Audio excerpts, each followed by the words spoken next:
Olwaleero lukutte olunaku olwokusatu ng'abasuubuzi bazzeemu nate okukola oluvannyuma lw'akeediimo k'ennaku ennya ng'entaba eva ku musolo gwe bagamba nti guyitiridde kw'ossa n'enkola eya IFRS. Ne batuteerawo amateeka nti omuntu gwe bakwata nga teyagabye IFRS receipt bajja musiba emyaka 10, bajja mukuba penalty ya miliyoni 6, ate nga waliyo etteeka erigamba nti currency emu eya Uganda katugeze siringi 15,000 bwe bazisanga nga waziwandiise ku receipt n'osiŋŋanibwa nga tewagigabye receipt eyo, essente ziriko bazikubisaamu buli siringi emu bagikubisaamu emitwalo 2. Kitegeeza bw'oba wawandi nga ekintu kye watunze kya siringi 15,000 kiba kigenda kuweesa fayini ya miliyoni 3 oba okusiba emyaka 10. Kino kyazza oluvannyuma lwa Pulezidenti Museveni okusisinkana abamu ku basuubuzi ku Lwokutaano lwa Ssabbiiti ewedde mu maka g'Entebbe.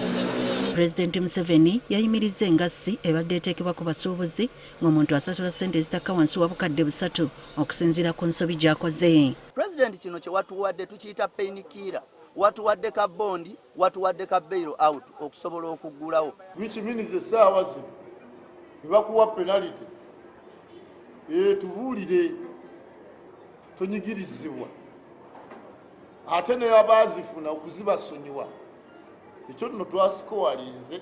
Museveni era yayimirizza n'enkola ya IFRS okutuusa ng'amaze okwetegereza ensonga mu lusisinkana lwe n'abavunaanyizibwa ku musolo ng'ennaku z'omwezi 24 omwezi guno.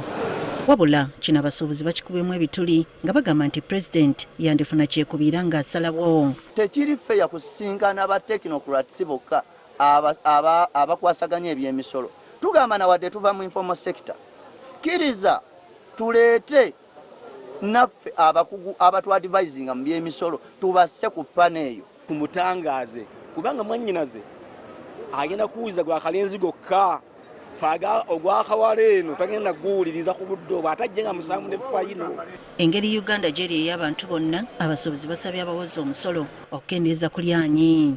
Bakendeze ku busungu kubanga ekifo kye balimu ekyo si bakisookamu bantu bangi nnyo bawozezza emisolo naye nga sinyigizibwa nga bano abasajja bali ku budde buno abasajja balinga nti obabbo bonna baamalayo. Balabudde nti singa Pulezidenti tabawa ssuubi ng'ennaku z'omwezi 7 May baakuddamu okuggala amaduuka. Pulezidenti kati alina okimanya nti si wakuliisa buliisa njiri yakirozezzaako nti abannayuganda basobola okwerwanako nga bo luli baali bamanyi bya bannabyabufuzi kyakubiri baali balowooza nti nno bannayuganda oba abasuubuzi bekuba kwekalakaasa bekalakaasa ennaku lumu naye kati twamulaze nti ne beguba mwezi tusobola okiteeka mu nkola singa tuba nga tunyigirizibwa. Mwami Museveni Pulezidenti waffe omulungi tavaayo nga musaamu n'atangaza eggwanga emisolo n'agisalako egyo tusobola n'okuggalawo emyezi gya 8 gw'omwaka.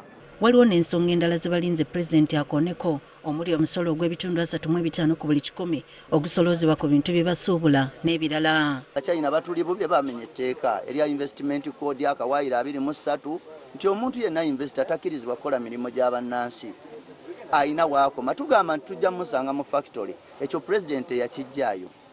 Twagamba nti import duty ali waggulu nnyo East African Community eri ku bitundu 25 ffe Uganda tuli kwa 35 kitunyiga nnyo n'okupima engoye ng'ennyama mu kiro nakyo tekikkirizibwa. Ekyokulabirako bw'ogenda ne miliyoni 7 China okusuubula olina okuba ne miliyoni 5 ate z'ogenda okuwa gavumenti. Kitegeezeka nti $80 nsigazaako miliyoni ameka 2 kyokka miliyoni 2 ate gavumenti nazo ezirondodde. Ennaku z'omwezi 7 May bagamba nti teri dduuka ligenda kuggulawo okusobozesa abasuubuzi bonna okwetaba mu lusisinkana ne Pulezidenti ng'ababuulira ekyenkomeredde. Bano era baganya ebibogerwako nti bazannya byabufuzi nga beekweka mu busuubuzi. Kati ekirindiriddwa lwe lwanga 7 May okumanya ekiddako. Susan Nanyanzi, Agafeeyo, Spark TV.